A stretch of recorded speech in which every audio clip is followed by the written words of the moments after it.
Suatu hari, Baginda Raja dilanda masalah yang membuatnya tidak bisa tidur. Tapi masalah yang dihadapinya hanya Baginda Raja sendiri yang tahu. Meskipun Baginda Raja banyak masalah, namun ia sengaja merahasiakannya dari orang-orang sekitar. Baik kepada penasihat istana maupun Abu Nawas selaku sahabatnya tempat berkeluh kesah.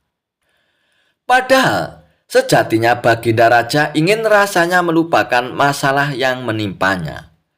Kalaupun ia bisa lari menghindar, tentulah ia akan melakukannya. Tapi kenyataannya permasalahan yang dihadapi terasa seperti mengikuti kemanapun Baginda Raja pergi. Sejak saat itulah Baginda Raja sering terlihat melamun seorang diri. Kemudian penasihat istana mendekati Baginda Raja. "Maaf Paduka yang mulia, hamba perhatikan belakangan ini Paduka terlihat murung. Hamba khawatir Paduka nanti akan jatuh sakit. Apakah ada sesuatu yang Paduka pikirkan?" tanya penasihat istana. "Tidak apa-apa penasihat, aku baik-baik saja. Kau urusi saja pekerjaanmu," jawab Baginda Raja dengan memalingkan wajahnya. Penasihat istana pun hanya terdiam. Ia merasakan gelagat bahwa Baginda Raja sedang dilanda masalah yang besar. Dikarenakan Baginda Raja tidak mau berterus terang, penasihat istana pun tidak berani membujuknya untuk menceritakan masalah yang dihadapi Baginda Raja.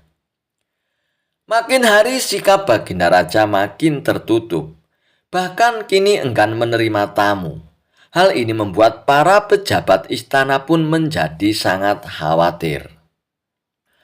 Apa yang harus kita lakukan? Makin hari Baginda Raja terlihat mengkhawatirkan. Ini sangat buruk untuk kondisinya. Jangan sampai Baginda Raja jatuh sakit, kata salah seorang menteri.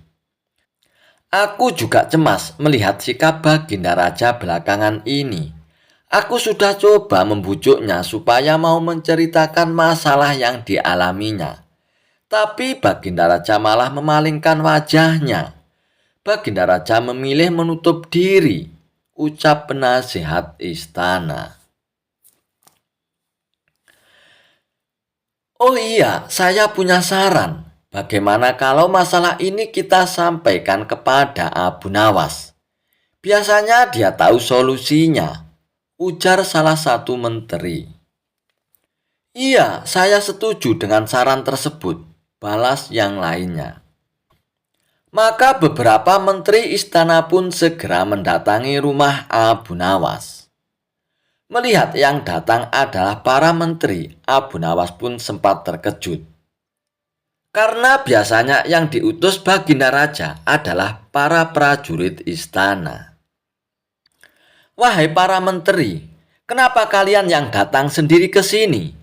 Biasanya kan para prajurit istana yang diutus Baginda Raja," tanya Abu Nawas. "Kami ke sini bukan diutus Baginda Raja Abu Nawas, tapi atas kemauan kami sendiri," jawab para menteri. Kemudian para menteri ini memberitahu kepada Abu Nawas tentang keadaan yang menimpa Baginda Raja. "Kami semua sudah berusaha memberi perhatian, tapi Baginda Raja selalu menutup diri Abu Nawas," kata salah satu menteri. "Baiklah, aku akan coba menghiburnya. Mari kita datang ke istana sekarang," ajak Abu Nawas.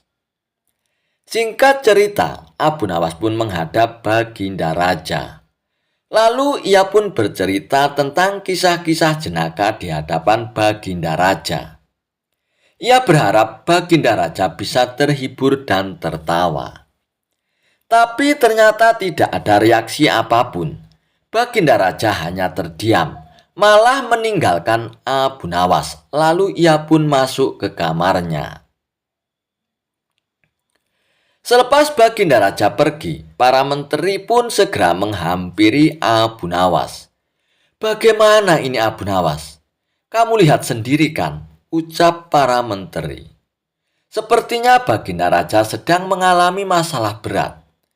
Biarkan aku pulang dulu. Aku akan memikirkan cara untuk mengatasi masalah ini, ucap Abu Nawas. Setibanya di rumah, Abu Nawas terus memikirkan cara terbaik untuk memecahkan masalah tersebut. Setelah berpikir cukup lama, akhirnya Abu Nawas pun menemukan ide yang cemerlang. Keesokan harinya, Abu Nawas pun pergi ke pasar. Di hadapan orang-orang, Abu Nawas berteriak, "Apakah di antara kalian ada yang bisa memasukkan unta ke lubang jarum?" Mendengar pertanyaan Abu Nawas, semua orang-orang yang ada di pasar pun merasa heran. Salah satu dari mereka pun lalu menjawab, "Mana mungkin bisa, itu perkara yang mustahil." Dengan lantang, Abu Nawas pun membalas, "Tidak ada perkara yang mustahil. Jangankan aku, anak kecil pun itu bisa melakukannya. Kalau kau memang bisa, coba tunjukkan kepada kami Abu Nawas," pinta mereka. "Maaf kawan-kawan, sayangnya aku hanya bisa membuktikannya bila di hadapan Baginda Raja," jawab Abu Nawas. Begitulah seterusnya setiap ada keramaian orang ataupun perkumpulan. Abu Nawas selalu mengatakan hal yang sama. Akhirnya kabar tentang Abu Nawas bisa memasukkan unta ke lubang jarum sampai juga hingga ke telinga Baginda Raja. Awalnya Baginda Raja tidak terlalu memperdulikannya. Akan tetapi lama-kelamaan timbul juga rasa penasaran pada diri Baginda Raja. Maka diperintahkanlah beberapa pengawal istana untuk memanggil Abu Nawas. "Tuan Abu Nawas, Anda diperintahkan Paduka Raja untuk datang ke istana," ucap salah seorang prajurit. "Benarkah itu prajurit?" tanya Abu Nawas untuk memastikan. "Benar Tuan Abu Nawas," jawab prajurit tersebut. "Rencanaku akhirnya berhasil," pikir Abu Nawas dalam hatinya. "Oh iya, bagaimana kondisi Baginda Raja sekarang?" tanya Abu Nawas kembali. "Baginda Raja masih sering mengurung diri dan sering tampak termenung," jawab salah seorang prajurit. "Baiklah, aku akan ke istana sekarang," balas Abu Nawas. Tidak lama kemudian, Abu Nawas pun sampai di istana. Lalu ia pun segera menghadap Baginda Raja. "Wahai Abu Nawas, aku dengar kau bisa memasukkan seekor unta ke lubang jarum. Kau bersedia membuktikannya bila di hadapanku. Benarkah itu Abu Nawas?" tanya Baginda Raja. "Oh, benar sekali Paduka yang mulia," jawab Abu Nawas dengan tenang. "Bagaimana mungkin kau bisa melakukannya Abu Nawas? Aku rasa itu perkara yang mustahil," balas Baginda Raja. "Di dunia ini tidak ada yang mustahil Paduka," ujar Abu Nawas. "Baiklah, sekarang coba kau buktikan Abu Nawas," perintah Baginda Raja. "Caranya mudah sekali Paduka. Kita tinggal membuat jarum yang lubangnya lebih besar daripada seekor unta. Dengan begitu kita bisa memasukkannya dengan mudah Paduka. Bahkan anak kecil pun bisa," jawab Abu Nawas menjelaskan. "Kalau caranya seperti itu, semua orang pun bisa melakukannya. Berarti kau telah menipu semua orang, termasuk aku Abu Nawas," ucap Baginda Raja. "Hamba tidak pernah menipu siapapun Paduka, dan hamba juga tidak pernah menipu Paduka Raja. Hamba tidak pernah mengatakan bahwa jarum yang hamba maksud adalah jarum kecil," balas Abu Nawas. "Iya, itu memang benar, tapi apa maksud dari pernyataanmu itu Abu Nawas?" tanya Baginda Raja lagi. Hamba hanya ingin mengatakan ada hikmah dari pernyataan ini, Paduka, jawab Abu Nawas. Hikmah? Hikmah dari mana itu, Abu Nawas? Tanya Baginda Raja dengan heran. Bukankah tadinya Baginda Raja tidak percaya kalau hamba bisa memasukkan unta ke lubang jarum? Tapi setelah hamba jelaskan, Baginda Raja pun mempercayainya. Begitu juga dengan permasalahan yang sedang kita hadapi. Sebesar apapun masalah, sebesar apapun bebannya, tapi kalau hati kita lebih besar, hati kita lebih luas saat menghadapinya, maka semua masalah akan terasa lebih ringan, Paduka. Itulah gambaran seekor unta bila dimasukkan ke lubang jarum. Sepintas saat kita menghadapinya, pasti itu mustahil dilakukan. Tapi bila hati kita luas dan besar, maka pikiran kita juga akan mengikuti dan pada akhirnya masalah yang kita anggap mustahil diatasi menjadi mudah dan ringan untuk dijalani, Paduka. Bagaimana kita akan bisa tenang bila kita menghadapi masalah dengan hati yang sempit? Tutur Abu Nawas. Seketika Baginda Raja pun terdiam. Ia terus merenungi ucapan Abu Nawas. Suasana pun mendadak menjadi hening. Tidak beberapa lama kemudian Baginda Raja pun berkata, "Terima kasih Abu Nawas, kau telah menyadarkanku. Selama ini aku memang sedang dilanda masalah dan hatiku sempit menghadapinya. Sehingga pikiranku juga ikut menjadi buntu," ujar Baginda Raja. Dan sejak kejadian itu, kini Baginda Raja pun mulai terlihat ceria. Ia tidak lagi terlihat murung seperti hari-hari sebelumnya. Paduka yang mulia, permasalahan bukanlah hal untuk dilamunkan, melainkan dihadapi dengan hati yang besar. Maka akan tercipta solusi dari sebuah pemikiran yang jernih, Paduka, ucap Abu Nawas. Oh iya Abu Nawas, terima kasih atas saran-saranmu. Lalu Baginda Raja pun tidak lupa untuk memberikan hadiah sekantong uang emas kepada Abu Nawas. Kisah Abu Nawas antara sahabat dan keyakinan. Abu Nawas, kata Baginda Raja Harun ar-Rasyid. Daulat Paduka yang mulia, jawab Abu Nawas. Aku akan berterus terang kepadamu bahwa kali ini engkau aku panggil bukan untuk kupermainkan atau aku perangkap. Tetapi aku benar-benar memerlukan bantuanmu Abu Nawas, kata Baginda Raja. Apakah gerangan yang bisa hamba lakukan untuk Paduka yang mulia? Tanya Abu Nawas. Ketahuilah Abu Nawas, bahwa beberapa hari yang lalu aku mendapat kunjungan dari negeri sahabat. Kebetulan rajanya beragama Yahudi. Raja itu adalah sahabat karibku hingga begitu berjumpa denganku, dia langsung mengucapkan salam secara Islam. Aku tidak menduga sama sekali. Tanpa pikir panjang, aku membalas salamnya sesuai dengan ajaran agama kita, yaitu kalau mendapat salam dari orang yang tidak beragama Islam, hendaklah dijawab dengan wassalamu alaikum atau kecelakaan bagi kamu. Dan tentu saja dia merasa tersinggung. Dia menanyakan mengapa aku tega membalas salamnya yang penuh dengan doa keselamatan dengan jawaban yang mengandung kecelakaan. Saat itu sungguh aku tak bisa berkata apa-apa selain diam. Dan pertemananku dengan dia selanjutnya tidak berjalan sebagaimana mestinya. Aku berusaha menjelaskan bahwa aku hanya melaksanakan apa yang dianjurkan oleh ajaran agama Islam. Akan tetapi dia tidak bisa menerima penjelasanku. Aku merasa bahwa pandangannya terhadap Islam tidak semakin baik, tetapi malah sebaliknya.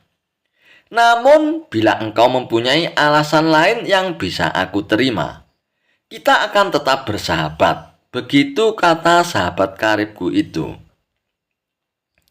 Kalau hanya itu persoalannya, mungkin hamba bisa memberikan alasan yang dikehendaki Raja Sahabat Paduka itu yang mulia, kata Abu Nawas meyakinkan Baginda Raja. Mendengar kesanggupan Abu Nawas, Baginda Raja pun amat riang dan ia pun berulang-ulang menepuk pundak Abu Nawas. Wajah Baginda Raja yang semula gundah gulana seketika itu juga berubah menjadi cerah. Cepat katakan wahai Abu Nawas, jangan biarkan aku menunggu, kata Baginda Raja tak sabar. Baginda yang mulia, memang sepantasnya lah kalau Raja Yahudi itu menghaturkan ucapan salam keselamatan dan kesejahteraan kepada Baginda. Karena ajaran Islam memang menuju keselamatan dari siksa api neraka dan kesejahteraan menuju surga. Bukankah Islam mengajarkan tauhid yang berarti tidak menyekutukan Allah Subhanahu wa Ta'ala, juga termasuk tidak menganggap Allah mempunyai anak? Nah, ajaran tauhid ini tidak dimiliki oleh agama-agama lain, termasuk agama yang dianut Raja Yahudi Sahabat Paduka itu. Ajaran agama Yahudi menganggap Uzair adalah anak Allah. Maha suci Allah dengan anggapan itu dan tidak pantas Allah mempunyai anak. Sedangkan orang Islam membalas salam dengan ucapan wassalamu alaikum atau kecelakaan bagi kamu. Bukan berarti mendoakan agar kamu celaka. Akan tetapi, semata-mata karena ketulusan dan kejujuran Islam yang masih bersedia memperingatkan orang lain atas kecelakaan yang akan menimpanya, bila mereka tetap berpegang teguh pada keyakinan yang keliru. Dan seketika itu juga kegundahan Baginda Raja Harun ar-Rasyid pun sirna. Dan kali ini saking gembiranya, Baginda Raja pun menawarkan agar Abu Nawas memilih sendiri hadiah apa yang disukainya. Namun Abu Nawas tidak memilih apa-apa karena ia berkeyakinan bahwa tidak selayaknya ia menerima upah dari ilmu agama yang ia sampaikan. Kisah Abu Nawas dirampok namun masih untung. Abu Nawas juga dikenal sebagai sosok yang menyikapi masalah dengan bijak dan sabar. Salah satu masalah yang dia hadapi adalah situasi keuangan keluarga Abu Nawas dikatakan sedang kesulitan. Ia pun berinisiatif mencari pekerjaan untuk menghidupi keluarganya.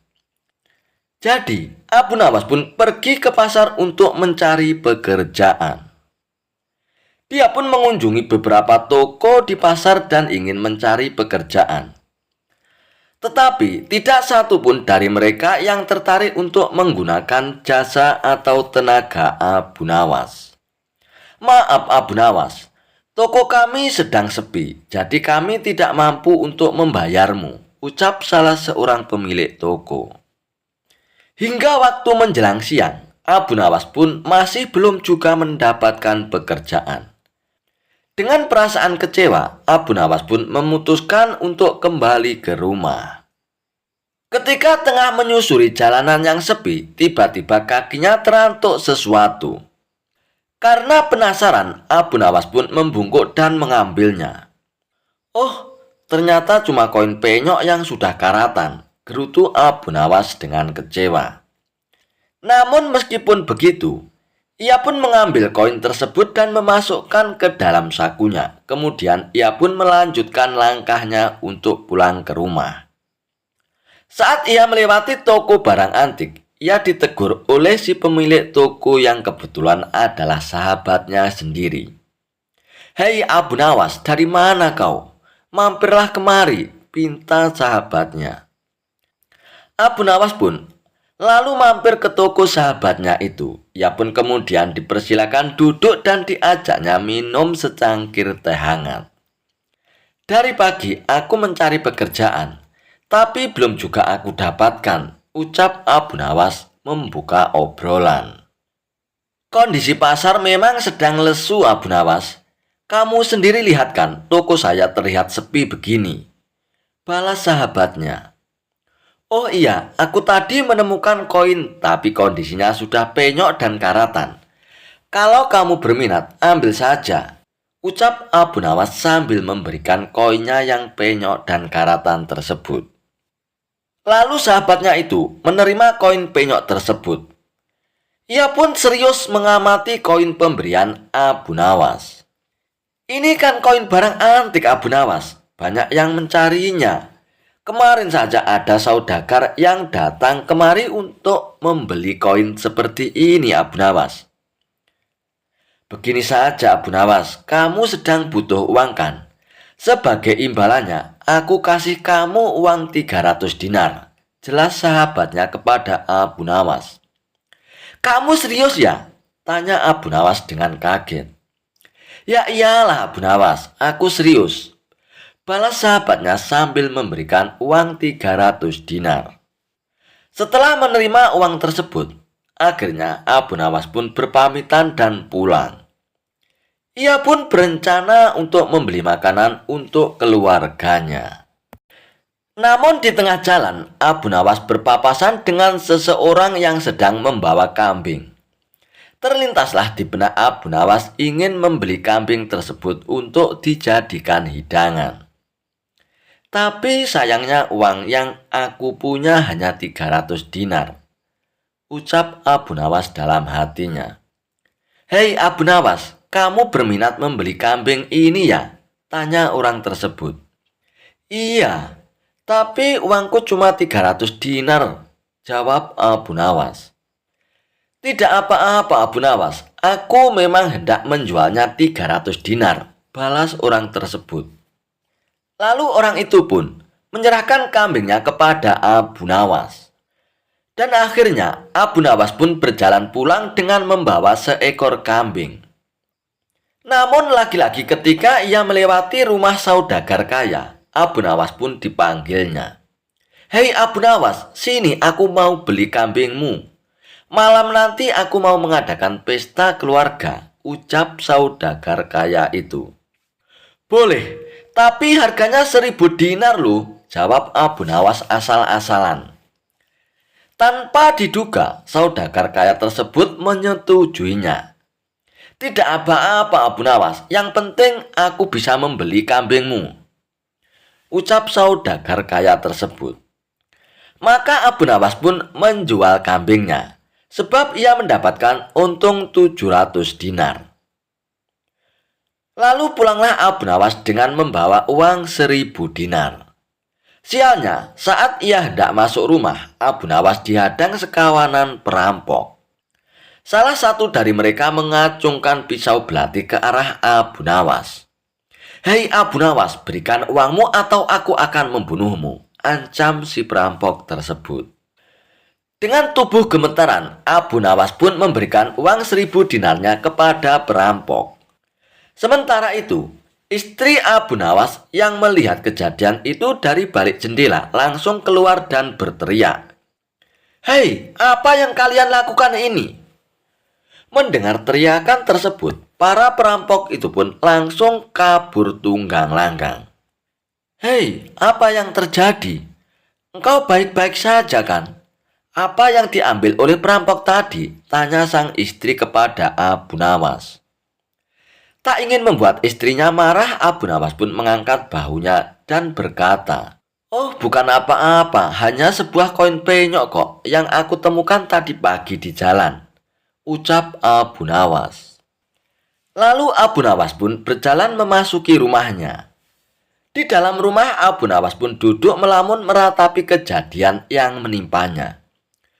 Mungkin uang tadi bukan rezeki saya, batin Abu Nawas menghibur dirinya.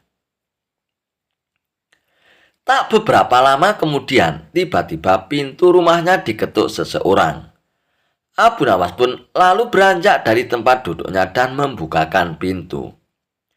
Dan ternyata tamu yang datang adalah sahabatnya, pemilik toko barang-barang antik itu. Hei Abu Nawas, ada kabar gembira untukmu. Koin yang kamu temukan tadi ternyata laku sampai 10.000 dinar. Aku pikir akan lebih bijak bila hasilnya dibagi dua denganmu, kata sahabatnya. Oh iya Bu Nawas, tadi siang aku sudah memberimu 300 dinar kan?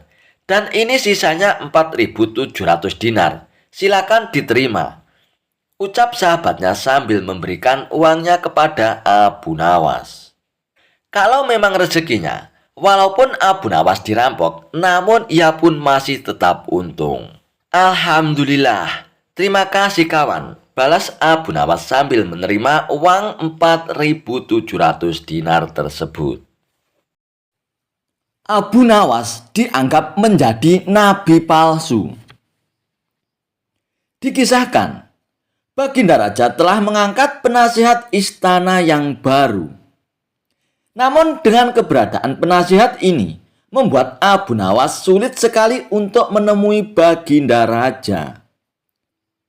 Penasihat istana yang baru itu memang tidak suka dengan Abu Nawas, sehingga segala cara ia lakukan agar Abu Nawas menjauh dari Baginda Raja. Abu Nawas pun menangkap gelagat yang tidak beres dengan perilaku penasihat istana yang baru tersebut. Hingga pada suatu hari, Abu Nawas kedatangan seorang tamu yang sedang ditimpa masalah. Tanah dan rumahnya telah dirampas oleh penasihat yang baru tersebut. Dan kini ia hendak meminta keadilan agar tanah dan rumahnya bisa kembali lagi. Kenapa dia melakukan itu padamu, Tuan? Tanya Abu Nawas. Penasihat itu adalah tetanggaku, Abu Nawas. Rumahku berdampingan dengan rumahnya. Namun ketika ia hendak membangun rumahnya lagi yang lebih megah, ia merampas tanah dan rumahku hanya untuk memperluas bangunan rumahnya. Dan katanya, ini semua ia lakukan demi kepentingan kerajaan. Kata tamu tersebut memberitahu kepada Abu Nawas. Sesaat Abu Nawas pun terdiam. Ia merasa bingung dan tidak tahu bagaimana cara mengadukan hal ini kepada Baginda Raja. Sedangkan saat ini untuk menemui Baginda Raja sangatlah sulit. Itu semua dikarenakan ulah daripada penasihat istana yang baru tersebut. Setelah lama berpikir, Abu Nawas pun menemukan solusinya. Sebaiknya kamu pulang dulu, Tuan. Aku akan ke istana untuk membantu permasalahanmu, kata Abu Nawas kepada tamunya itu. Singkat cerita, datanglah Abu Nawas ke istana dengan mengenakan jubah panjang dan membawa tongkat di tangannya. Melihat kehadiran Abu Nawas di depan pintu gerbang istana, sang penasihat itu pun segera mencegah Abu Nawas agar tidak masuk ke istana. Akan tetapi, terlintas rasa penasaran, kenapa Abu Nawas berpakaian tidak seperti biasanya. Hai Abu Nawas, mau apa kau ke istana dan kenapa kau berpenampilan seperti itu? Tanya penasihat istana. Aku adalah orang yang suci, akan menemui paduka raja, jawab Abu Nawas. Apa? Orang suci? Maksudmu sekarang kau menjadi seorang nabi ya? Tanya penasihat istana. Sudahlah Tuan penasihat, beritahu kepada rajamu bahwa orang suci akan menghadapnya, kata Abu Nawas. Dan tiba-tiba terlintas di benak penasihat istana itu akan sebuah rencana jahat untuk memfitnah Abu Nawas. Baiklah Abu Nawas, kali ini aku bolehkan masuk ke istana, kata penasihat istana itu. Maka diantarlah Abu Nawas menghadap Baginda Raja. Sesampainya di hadapan Baginda Raja, sang penasihat itu pun langsung melancarkan rencana jahatnya. Wahai paduka yang mulia, Abu Nawas sekarang telah mengaku sebagai seorang nabi, Paduka. Dia mengatakan bahwa dia adalah orang suci. Lapor penasihat itu kepada Baginda Raja. Spontan saja Baginda Raja pun terkejut mendengarnya. Apa benar begitu, wahai Abu Nawas?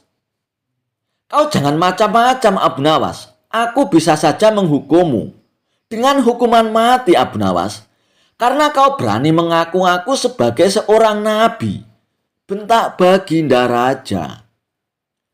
Abu Nawas pun hanya tersenyum dan berkata, "Yang pasti, aku adalah orang suci, Paduka," balas Abu Nawas dengan berlagak seperti seorang nabi. Akan tetapi, Baginda Raja menangkap ada maksud lain dari semua perilaku Abu Nawas ini. Ia tahu bahwa apa yang dilakukan Abu Nawas semata-mata agar Abu Nawas bisa bertemu dengan Baginda Raja. Sementara itu, penasihat istana itu pun segera memanfaatkan situasi ini untuk mencari muka di hadapan Baginda Raja. Ia pun berpura-pura ikut emosi dengan pengakuan Abu Nawas sebagai seorang nabi itu.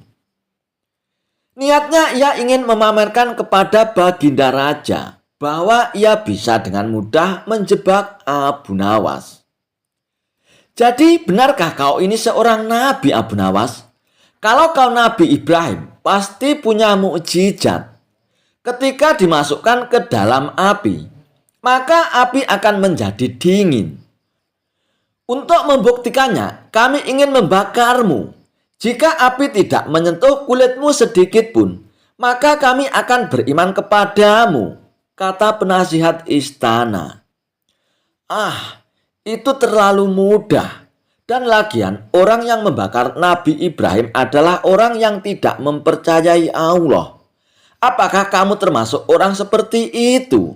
Tanya Abu Nawas. Ya bukanlah, Abu Nawas. Aku mengimani Allah sebagai Tuhanku, jawab penasihat istana. Kalau begitu, janganlah berperilaku sepertinya, balas Abu Nawas. Lalu kau siapa? Kau Nabi Musa ya? Coba lemparkan tongkatmu. Kalau kau memang Nabi Musa, maka tongkatmu itu pasti akan berubah menjadi ular, kata penasihat istana. Nabi Musa melakukan itu kan kepada orang kafir. Apakah kamu termasuk sebagai orang kafir juga? Tanya Abu Nawas. Ya tidaklah, Abu Nawas. Aku bukan orang kafir. Aku adalah orang yang mengimani Allah, jawab penasihat. Kalau begitu, jangan meminta kepadaku hal itu, balas Abu Nawas. Lalu siapa sebenarnya kamu ini, Abu Nawas? Nabi Isa ya? Yang aku tahu, Nabi Isa bisa menghidupkan orang yang sudah mati. Bisakah kau tunjukkan mukjizatmu itu? Kata penasihat istana. Baiklah, aku akan buktikan kepadamu, balas Abu Nawas. Oh, jadi sekarang kamu mengaku sebagai Nabi Isa ya? Ayo buktikan kepada kami mukjizatmu itu, Abu Nawas, perintah penasihat istana. Oh, tentu saja, aku akan buktikan. Pertama-tama, aku akan membunuhmu dengan tongkatku ini. Kalau kau sudah mati, nanti dalam sekejap aku akan menghidupkanmu kembali, ucap Abu Nawas. Mendengar itu, penasihat istana itu pun merasa takut. Dan ia pun lari menjauh dari Abu Nawas. Abu Nawas pun segera berlari mengejar penasihat itu untuk dipukul dengan tongkatnya. Melihat itu, Baginda Raja pun berusaha mencegah Abu Nawas. Hai Abu Nawas, berhenti. Berhenti dulu, Abu Nawas. Sebenarnya apa maksud dari perbuatanmu ini, Abu Nawas? Kenapa pula kau mengaku-ngaku sebagai seorang nabi? Tanya Baginda Raja. Siapa bilang aku mengaku seorang nabi, Paduka? Itu kan hanya anggapan penasihat istana saja. Aku mengaku sebagai orang suci, Paduka. Suci dari hadas besar dan hadas kecil. Karena sebelum kemari tadi, aku berwudu terlebih dahulu, Paduka. Jelas Abu Nawas. Lalu apa maksudmu melakukan hal ini, Abu Nawas? Tanya Baginda Raja. Bukankah beberapa minggu ini Paduka merasakan bahwa hamba tidak pernah lagi ke istana? Itu semua dikarenakan ulah penasihat istana Paduka yang selalu mencegah hamba untuk menemui Paduka yang mulia. Dan dia juga telah berlaku zalim kepada tetangganya, Paduka.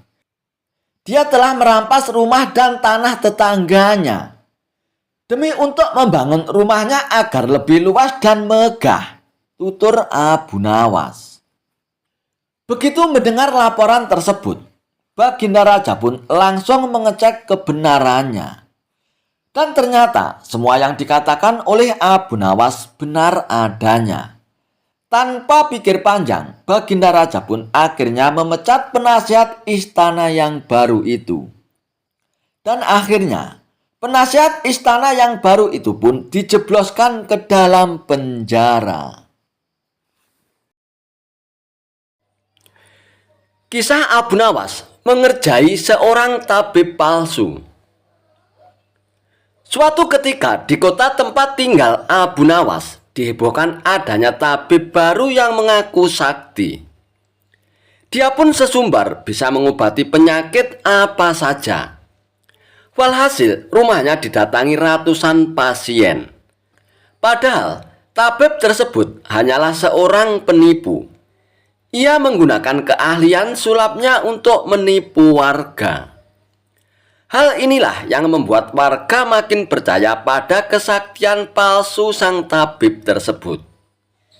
Ada juga pasien yang tidak kunjung sembuh. Namun karena rayuan manis sang tabib palsu tersebut, ia selalu menuruti perkataannya agar kembali berobat. Sampai pada suatu ketika, Abu Nawas pun jatuh sakit yang tidak kunjung sembuh. Dan atas saran sang istri, Abu Nawas pun disuruh berobat ke tabib tersebut. Kala itu Abu Nawas belum tahu kalau tabib tersebut adalah seorang penipu. Ia pun menuruti saja saran sang istri.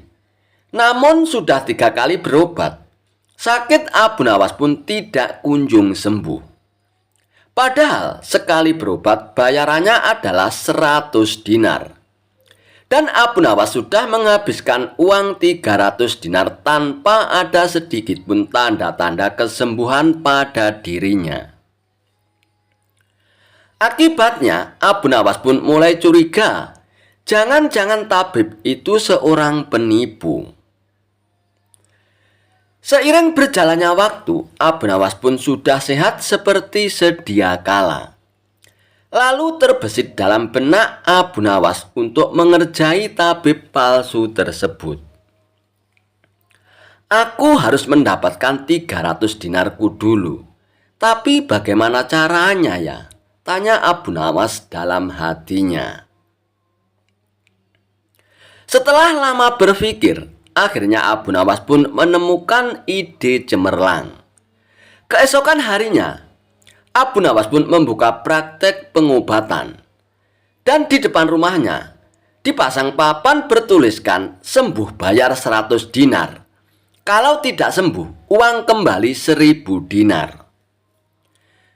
Para pasien rencananya berobat ke tabib palsu mendadak memilih datang ke rumah Abu Nawas. Dan akhirnya rumah Abu Nawas pun penuh sesak oleh para pasien. Entah karena kebetulan atau bagaimana, hampir semua pasien yang diobati oleh Abu Nawas berhasil disembuhkan.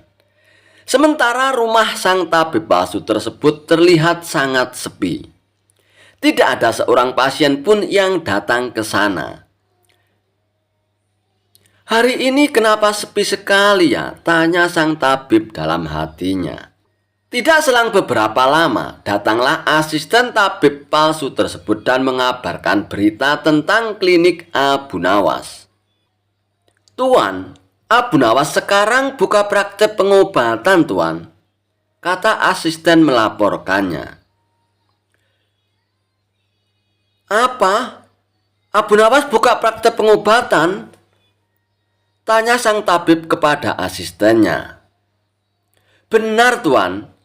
Rumah Abu Nawas ramai sekali pasien datang. Itulah kenapa hari ini rumah Tuan sepi pasien. Oh begitu ya. Pantas aku hari ini sepi pasien. Tapi apa memang benar begitu? Tanya sang tabib dengan penasaran. Saya lihat sendiri, Tuan. Tapi anehnya, pasien yang berobat ke Abu Nawas hampir semua sembuh dari penyakitnya, Tuan, jawab sang asisten. Mendengar penuturan asistennya, muncul sifat asli tabib palsu tersebut. Ia pun berencana menipu Abu Nawas. Beberapa hari ke depan untuk sementara kita tutup dulu, asisten. Biarlah Abu Nawas yang membuka praktek pengobatannya, ucap sang tabib kepada asistennya. Memangnya kenapa, Tuan? Tanya asisten dengan penasaran. Aku punya rencana untuk menipu Abu Nawas. Aku pasti akan mendapatkan 1.000 dinar dari Abu Nawas nantinya, jawab tabib palsu tersebut. Tapi bagaimana caranya, Tuan? Tanya sang asisten bertambah penasaran. Begini, asisten. Aku akan berobat ke tempat Abu Nawas. Aku akan berpura-pura sakit pada indera perasa lidahku. Kalau ditanya sembuh atau tidak, tentu saja aku akan mengatakan tidak. Karena yang tahu sembuh atau tidak kan hanya aku, ucap tabib palsu tersebut. Dengan begitu, aku akan bisa dapat dengan mudah mendapatkan 1.000 dinar dari Abu Nawas, kata sang tabib menjelaskan. Singkat cerita, datanglah tabib palsu itu ke rumah Abu Nawas. Hai Abu Nawas, aku ingin berobat kepadamu, Abu Nawas, kata sang tabib. Bukankah engkau seorang tabib? Kenapa malah berobat kemari? Tanya Abu Nawas. Ya, memang benar. Tapi di tempatku tidak ada obatnya, Abu Nawas. Makanya aku datang ke sini, jawab sang tabib. Memangnya kamu sakit apa, tabib? Tanya Abu Nawas lagi. Begini, Abu Nawas. Entah kenapa lidahku mati rasa. Aku tidak bisa merasakan apa-apa, Abu Nawas, kata sang tabib berpura-pura mengeluh. Akan tetapi, Abu Nawas menangkap firasat kurang baik. Ia yakin kalau tabib palsu itu hendak menipunya. Aku tidak akan tertipu untuk yang kedua kalinya. Justru kedatanganmu sudah aku tunggu-tunggu, tabib, ucap Abu Nawas dalam hatinya. Lalu Abu Nawas pun menyuruh sang tabib untuk menunggu di ruang pengobatan. Abu Nawas pun pergi ke belakang dan segera memeras buah jeruk yang sangat asam dan menuangkannya ke dalam gelas. Lalu gelas tersebut diberikan kepada sang tabib. Wahai tabib, ini obatnya sudah jadi. Minumlah sekarang, ucap Abu Nawas. Ketika sang tabib meminumnya, mukanya mendadak berkerut menahan rasa kejut. Kamu menipu aku ya, Abu Nawas. Ini bukan obat, tapi air jeruk yang sangat kecut, Abu Nawas, kata sang tabib dengan emosi. Alhamdulillah, berarti lidamu sudah tidak lagi mati rasa, tabib. Sekarang bayarlah ongkosnya, yaitu 100 dinar, pinta Abu Nawas. Waduh, aku keceplosan. Gagal lagi rencanaku, pikir sang tabib palsu tersebut. Lalu sang tabib itu pun terpaksa memberikan uang 100 dinarnya kepada Abu Nawas. Tapi sang tabib tidak putus asa. Ia pun terus berusaha agar bisa mendapatkan 1.000 dinar dari Abu Nawas. Hari berikutnya, ia pun kembali mendatangi Abu Nawas. Hai Abu Nawas, aku mau berobat lagi, Abu Nawas, kata sang tabib palsu tersebut. Oh, silakan tabib. Apa lidahmu masih mati rasa lagi? Tanya Abu Nawas meledeknya. Bukan Abu Nawas. Kali ini penyakitnya berbeda, jawab sang tabib. Luar biasa. Ternyata kamu punya banyak stok penyakit ya tabib. Kali ini apa penyakitnya? Tanya Abu Nawas lagi. Aku hilang ingatan Abu Nawas, jawab tabib tersebut. Apakah kamu kesandung kasus korupsi tabib? Makanya hilang ingatan, tanya Abu Nawas. Enak saja kamu Abu Nawas. Memangnya aku pejabat apa? Jawab tabib dengan nada protes. Baiklah, sekarang kamu tunggu di sini sebentar. Aku akan mengambilkan obatnya tabib, ucap Abu Nawas. Tidak beberapa lama kemudian, Abu Nawas pun kembali menemui sang tabib palsu. Ini obatnya tabib, silakan diminum, kata Abu Nawas sambil memberikan gelasnya.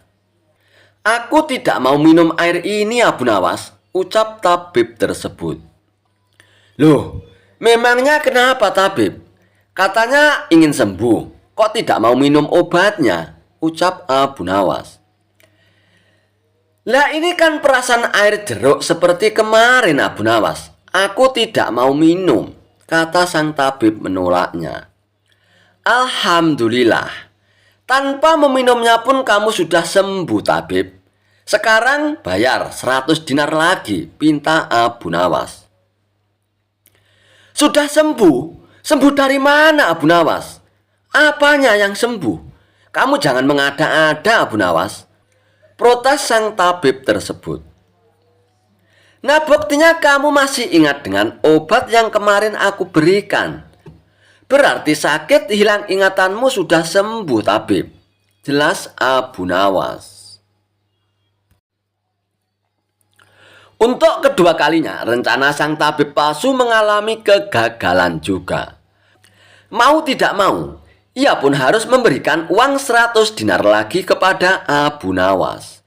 Kurang ajar Abu Nawas, ternyata tidak sebodoh yang kukira, pikir tabib palsu tersebut. Tidak terima dengan dua kegagalan yang dialaminya, tabib palsu itu pun berpikir keras untuk bisa mengalahkan Abu Nawas. Setelah merenung agak lama, akhirnya ia pun mendapatkan ide. Aku pasti akan berhasil kali ini, ungkap tabib dengan rasa yakin. Kali ini ia pun berpura-pura buta. Si tabib palsu itu pun berjalan ke rumah Abu Nawas dengan bantuan tongkat di tangannya. Setelah tiba di tempat Abu Nawas pun sempat kaget dengan penuh rasa iba. Abu Nawas pun bertanya kepada sang tabib, apa yang menimpamu tabib dan mengapa kamu bisa seperti ini? Si tabib palsu itu pun menjawab, tolonglah aku Abu Nawas, mataku tiba-tiba buta, sembuhkanlah aku Abu Nawas, ucap tabib tersebut. Tabib palsu itu pun kemudian dipersilakan masuk dan duduk di ruang pengobatan oleh Abu Nawas. Setelah mengamati dengan seksama, Abu Nawas pun akhirnya menyadari bahwa itu adalah tipuan belaka. Namun Abu Nawas tidak pernah kehilangan akal. Ia punya cara lain untuk menghadapinya. Sepertinya penyakit kebutaanmu sudah sangat parah tabib. Maafkan aku untuk kali ini tidak mampu mengobatinya tabib, ucap Abu Nawas berpura-pura sedih.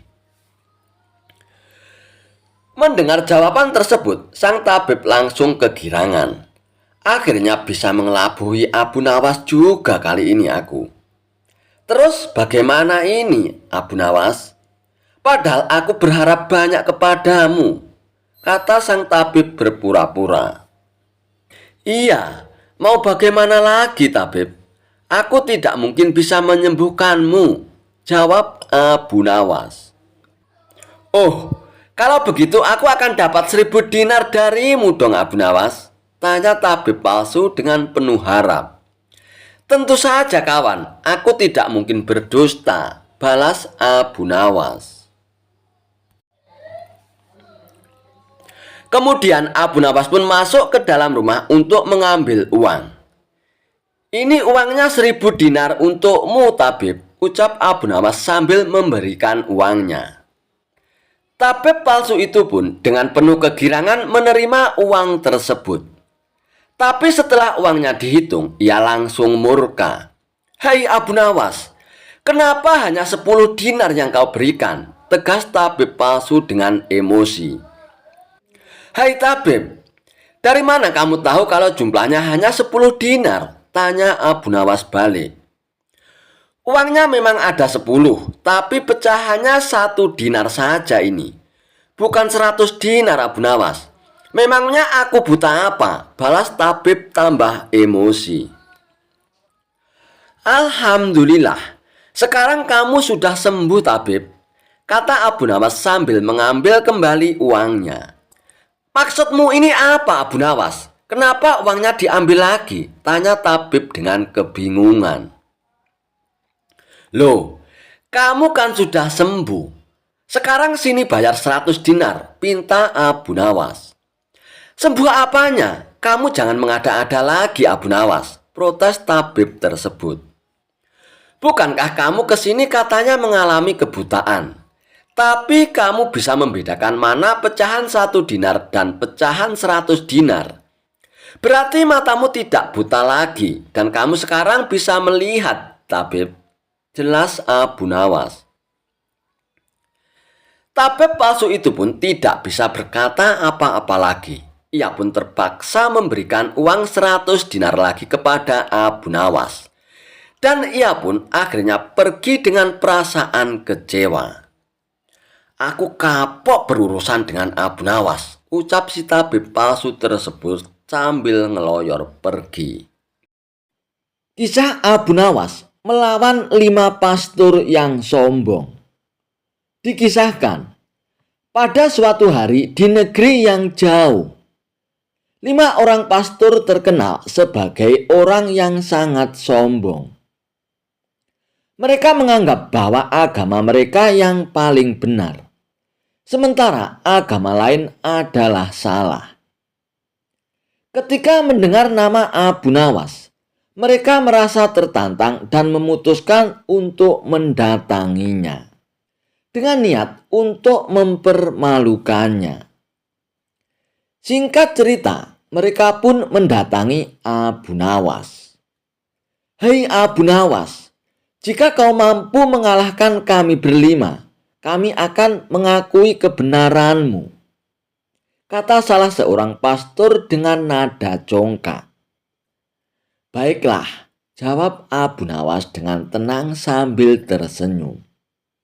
"Jika aku kalah, aku akan mengikuti apa yang kalian yakini," ujar Abu Nawas. Kerumunan pun mulai berkumpul, tertarik ingin menyaksikan bagaimana kecerdasan Abu Nawas menghadapi 5 pastor tersebut. Pastor pertama pun maju dan berkata, "Hei Abu Nawas, kau bilang Tuhan itu Esa dan Maha Kuasa. Jika Tuhan Maha Kuasa, kenapa Tuhan tidak menciptakan dunia tanpa penderitaan?" Abu Nawas pun tersenyum bijak, lalu berkata, "Pernahkah kau melihat pedang yang tajam?" "Ya, kami melihatnya," jawab pastor itu. "Jika pedang itu dibuat untuk pajangan saja dan tidak pernah dipakai untuk berperang, apakah kau tahu seberapa kuat dan tajamnya pedang itu?" tanya Abu Nawas. "Ya tentu tidak tahulah," jawab pastor itu mulai bingung. Nah, begitu pula dengan manusia. Tuhan memberikan ujian dan penderitaan agar manusia menunjukkan kekuatan iman dan kesabarannya. Sebab tanpa ujian manusia tidak akan pernah tahu seberapa besar keimanan mereka kepada Tuhan. Mendengar itu, pastor pertama pun terdiam dan tidak bisa membantah Abu Nawas. Lalu pastor kedua pun maju dan berkata, "Kalau Tuhan itu ada, mengapa Dia tidak menunjukkan dirinya kepada kita?" Abu Nawas pun tertawa kecil. "Kau tahu cahaya matahari kan?" "Ya," jawab pastor kedua. "Bisakah kau menatap matahari langsung dalam waktu yang lama tanpa merasa sakit di mata?" tanya Abu Nawas. "Ya tentu tidak bisalah," jawab pastor itu semakin bingung. Nah, begitu pula dengan Tuhan. Kita tidak bisa melihatnya dengan mata kita, karena keagungan dan kemuliaannya jauh lebih dahsyat dari cahaya matahari. Tapi kita bisa merasakan kehadirannya lewat segala ciptaannya di dunia ini. Mendengar itu, pastor kedua pun terdiam kehabisan kata-kata. Lalu pastor ketiga pun mencoba menyerang dari sudut yang lain. "Hei Abu Nawas, jika kau bilang Tuhan itu Esa, bagaimana mungkin Dia menciptakan begitu banyak makhluk yang berbeda-beda?" Abu Nawas pun tersenyum lebar. "Coba lihat dirimu dan kawan-kawanmu. Bukankah kalian berbeda-beda? Wajah kalian berbeda. Tinggi kalian berbeda. Bahkan suara kalian pun juga berbeda. Tapi kalian kan tetap manusia." "Ya iyalah Abu Nawas. Kami adalah manusia," jawab pastor ketiga. Nah, begitu pula dengan Tuhan.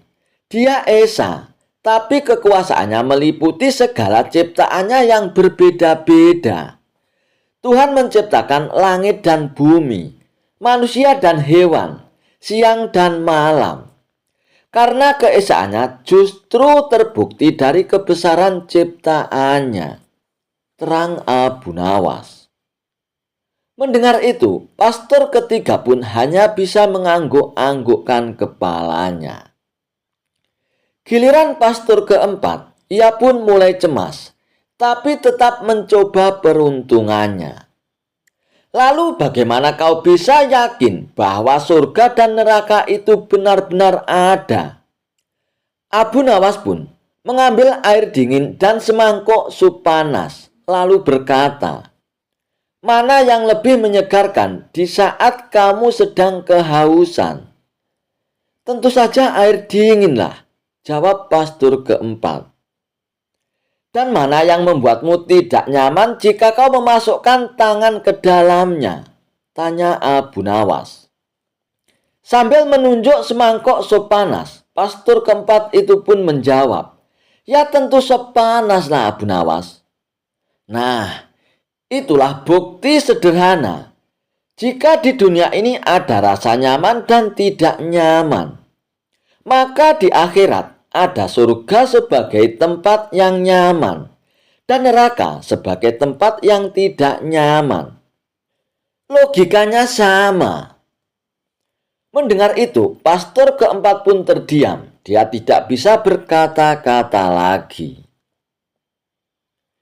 Kini tiba saatnya pastor kelima mencoba memberikan pertanyaan terakhirnya kepada Abu Nawas. "Hei Abu Nawas, jika Tuhan itu Maha Pengampun, mengapa Dia tidak mengampuni semua orang tanpa syarat?" Abu Nawas pun tersenyum tipis. Lalu ia pun berkata, "Jika ada seorang murid malas dan tidak mau belajar sama sekali, apakah kau akan memberikan nilai tinggi tanpa dia berusaha?" "Tentu tidaklah," jawab pastor kelima. Nah, begitu pula Tuhan. Tuhan Maha Pengampun, tapi pengampunannya diberikan kepada mereka yang mau bertaubat dan berusaha untuk menjadi lebih baik. Karena pengampunan tanpa syarat hanya akan membuat manusia lalai dan tidak bertanggung jawab, terang Abu Nawas. Mendengar itu, Pastor kelima pun terdiam dan tidak mampu membantah Abu Nawas. Setelah mendengar semua jawaban dari Abu Nawas, kelima pastor itu pun saling berpandangan. Dan mereka pun akhirnya mengakui kekalahan mereka. Dengan suara lirih, salah satu pastor pun berkata, "Abu Nawas, kau benar, kami datang dengan niat untuk mempermalukanmu. Tapi justru kami yang dipermalukan oleh kecerdasan dan kebenaranmu, Abu Nawas. Tolong ajarkan kami lebih banyak lagi tentang keimanan." Abu Nawas pun tersenyum bijak. "Kalian telah membuat keputusan yang tepat. Kebenaran adalah milik Tuhan. Dan siapapun yang mencarinya dengan hati yang ikhlas akan menemukannya." Dan kelima pastor itu pun akhirnya meninggalkan keyakinan lama mereka dan mengikuti ajaran Abu Nawas. Kehebatan Abu Nawas menangkap matahari hingga mendapatkan hadiah emas batangan dari Baginda Raja. Dikisahkan, saat itu cuaca sangat panas karena teriknya matahari. Para penduduk Baghdad merasa panasnya matahari saat itu melebihi dari teriknya matahari sebelumnya. Baginda Raja Harun ar-Rasyid pun memanggil Abu Nawas untuk datang ke istana. Baginda Raja meminta Abu Nawas untuk menyelesaikan masalah suhu panas yang sedang tinggi tersebut. "Wahai Abu Nawas, beberapa hari ini saya banyak pengaduan dari rakyatku, Abu Nawas. Mereka mengeluhkan dengan panasnya terik matahari. Katanya panasnya kali ini tidak seperti biasanya. Hal inilah yang membuat mereka tak kuat berlama-lama bekerja di ladang, Abu Nawas," tutur Baginda Raja. "Lalu menurut Paduka sendiri, apa solusinya?" tanya Abu Nawas. "Aku ada ide, Abu Nawas. Bagaimana kalau matahari ditangkap saja? Dan orang yang pantas mengerjakan itu adalah kamu, Abu Nawas," ujar Baginda Raja. Mendengar perintah Baginda Raja, Abu Nawas pun tertunduk lemas. "Apa tidak ada cara lain, Paduka? Misalnya mereka diliburkan dulu di ladang," kata Abu Nawas mengusulkan. "Tidak bisa, Abu Nawas. Kalau mereka berlibur berladang, mereka mau makan apa? Jalan satu-satunya adalah matahari harus ditangkap, Abu Nawas," jawab Baginda Raja. Abu Nawas pun hanya terdiam. Mana mungkin matahari bisa ditangkap? Dan itu adalah pekerjaan yang mustahil, ujar Abu Nawas dalam hatinya. "Abu Nawas, sekarang kamu pulanglah. Dan besok kamu harus kembali ke sini untuk menangkap matahari.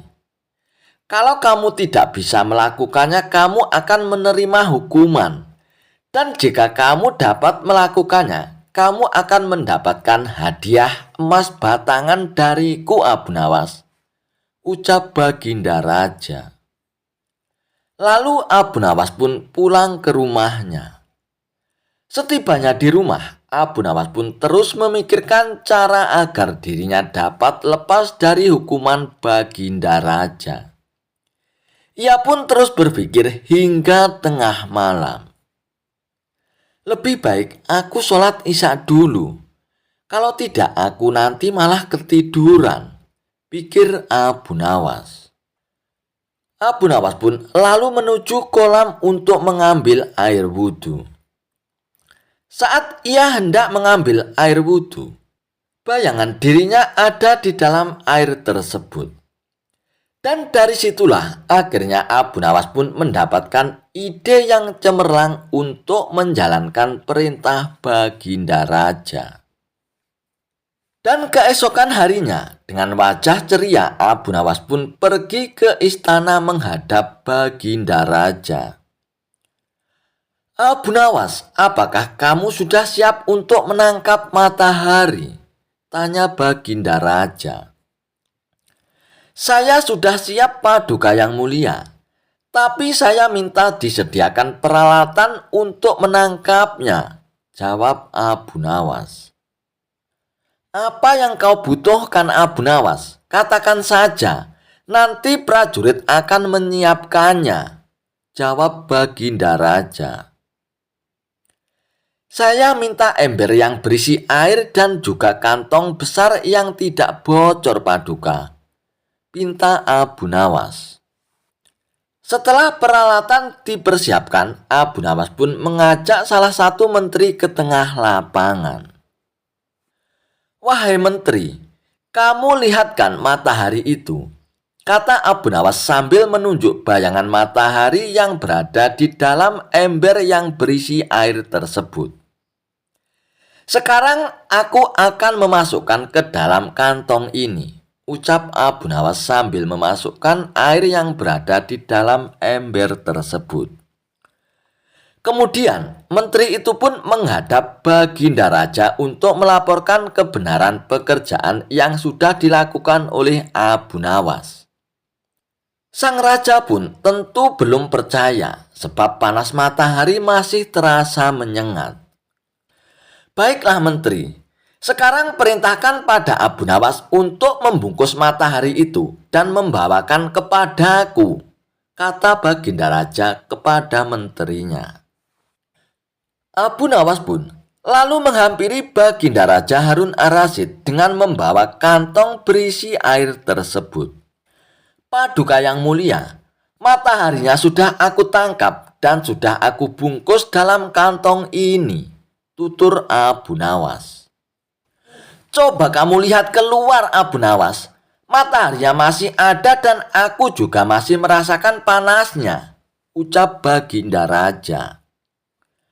Benar, Paduka yang mulia, tapi sesungguhnya itu matahari kedua, timpal Abu Nawas. Yang benar saja kamu, Abu Nawas. Apa maksudmu? Matahari di dunia ini hanya ada satu, sahut Baginda Raja. Paduka yang mulia, memang benar. Jadi ketika matahari berhasil saya tangkap, dunia menjadi gelap gulita. Lalu Allah langsung menggantikannya dengan matahari yang baru, ujar Abu Nawas.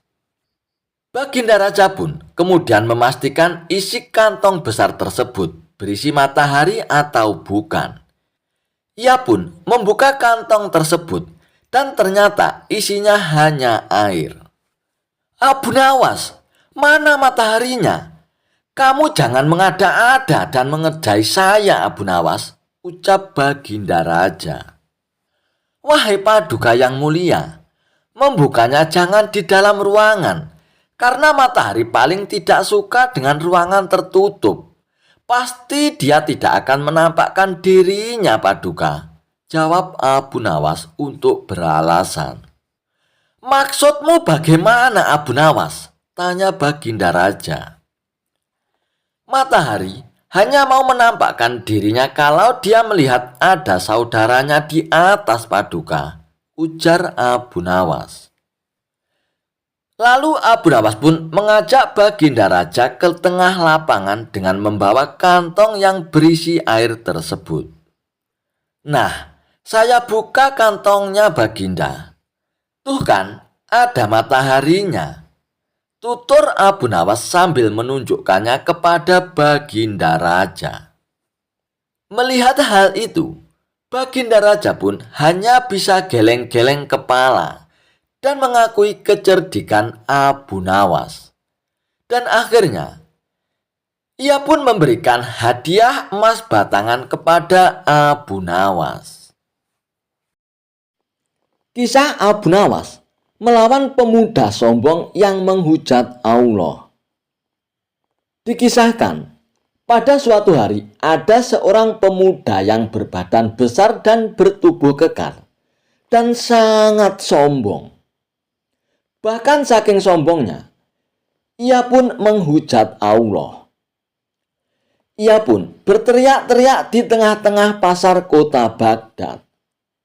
Hai kalian semua, jika Allah memang ada, buktikan padaku. Aku tidak takut padanya. Aku bisa melakukan apapun. Bahkan dengan minum racun pun tidak apa-apa. Ucap pemuda sombong itu dengan lantang.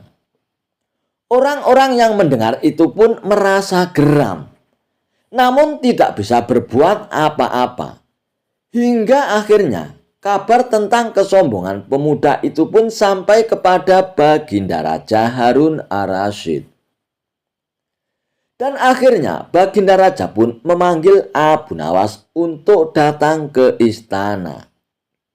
Singkat cerita, Abu Nawas pun menemui Baginda Raja Harun ar-Rasyid di istana. Hai Abu Nawas, aku dengar di pasar kota Baghdad ada seorang pemuda yang sangat sombong. Bahkan ia menghujat Allah. Aku perintahkan kepadamu Abu Nawas untuk membungkam pemuda itu.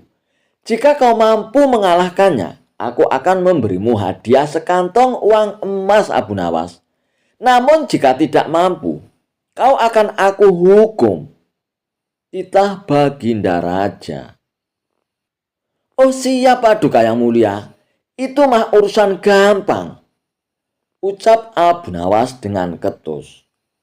Lalu Abu Nawas pun mendatangi pemuda sombong itu di alun-alun kota Baghdad di antara kerumunan orang banyak. Abu Nawas pun berkata, "Wahai tuan yang sombong, apakah benar kau berani menantang Allah?" Tanya Abu Nawas. "Benar sekali Abu Nawas. Apa kau juga ingin menantangku? Aku tidak takut pada siapapun, termasuk Tuhanmu Abu Nawas," ucap pemuda sombong itu dengan congkaknya. Abu Nawas pun hanya tersenyum. "Baiklah tuan, jika kau merasa hebat, aku ingin menguji keberanianmu tuan." "Aku tidak takut Abu Nawas. Apa yang ingin kau lakukan?" ucap pemuda sombong itu. "Kalau kau berani, coba minum racun ini," ucap Abu Nawas sambil memberikan botol kecil yang berisi cairan hitam pekat. Melihat itu, pemuda sombong itu pun sedikit terkejut. Akan tetapi, ia tidak ingin terlihat takut di depan kerumunan banyak orang. "Apa racun ini benar-benar mematikan Abu Nawas?"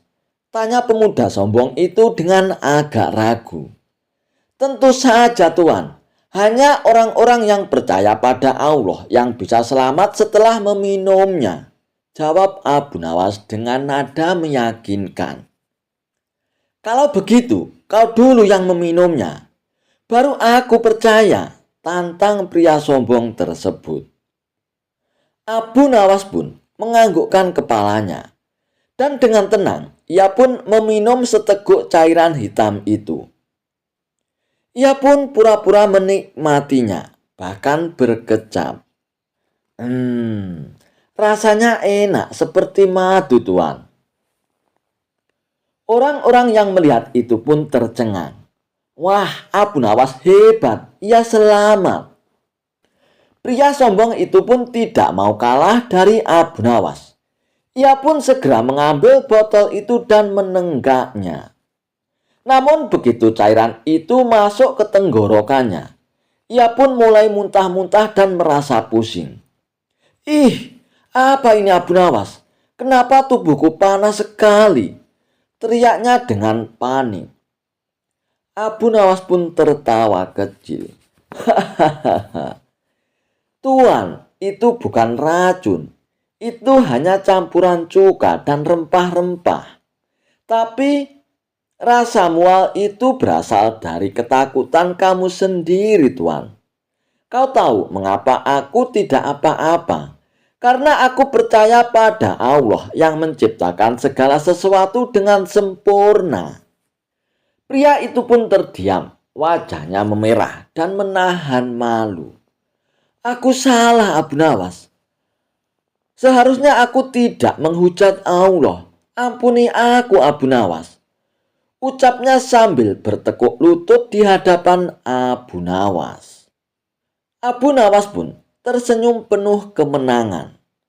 Semoga kejahilan ini menjadi pelajaran bagimu, Tuan, bahwa kekuatan manusia tidak ada apa-apanya dibandingkan dengan kekuasaan Allah, ucap Abu Nawas.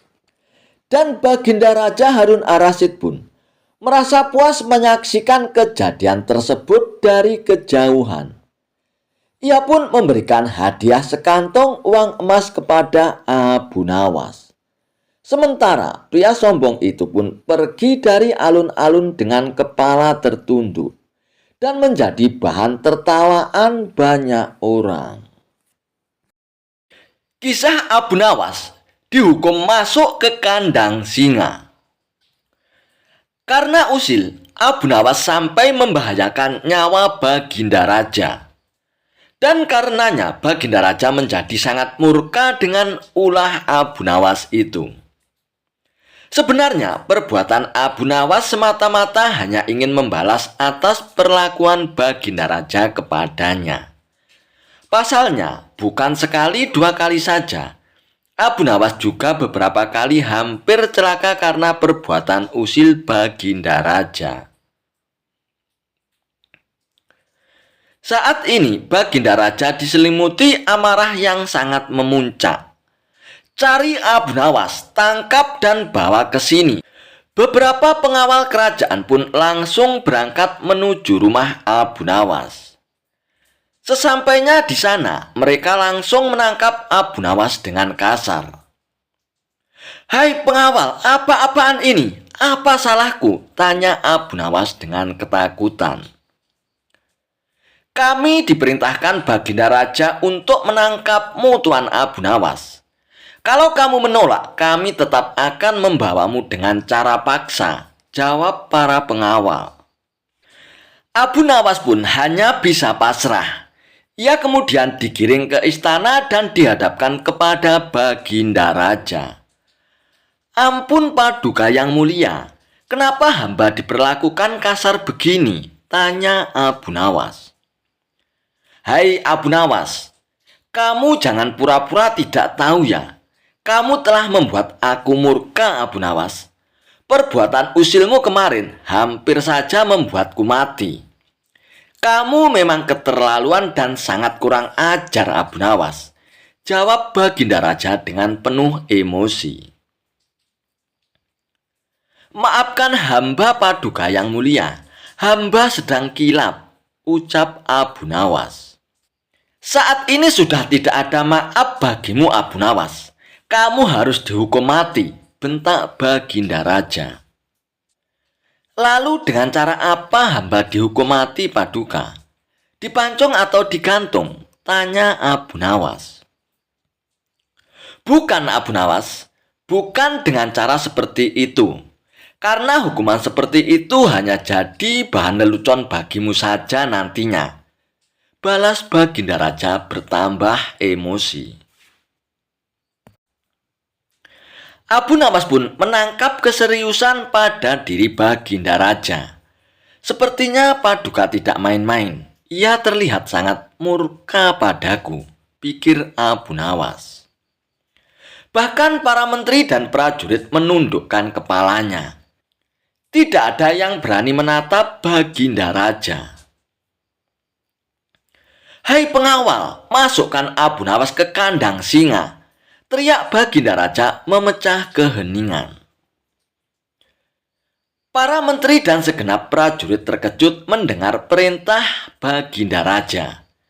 Karena walau bagaimanapun, Abu Nawas adalah sosok yang baik.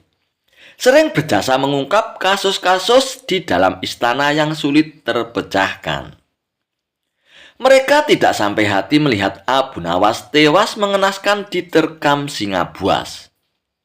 Akan tetapi, karena ini adalah titah Baginda Raja, tidak ada seorang pun yang berani untuk menentangnya. Lalu tiba-tiba seorang penasihat istana pun berkata, "Ampun Paduka yang mulia, apakah tidak berlebihan hukuman yang diberikan kepada Abu Nawas? Bukankah lebih baik bila Abu Nawas dihukum penjara saja? Ujar penasihat istana coba membela Abu Nawas.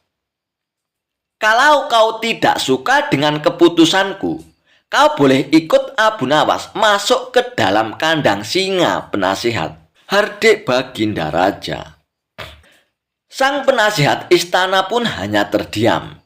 Ia tidak berani untuk membantah Paduka Raja.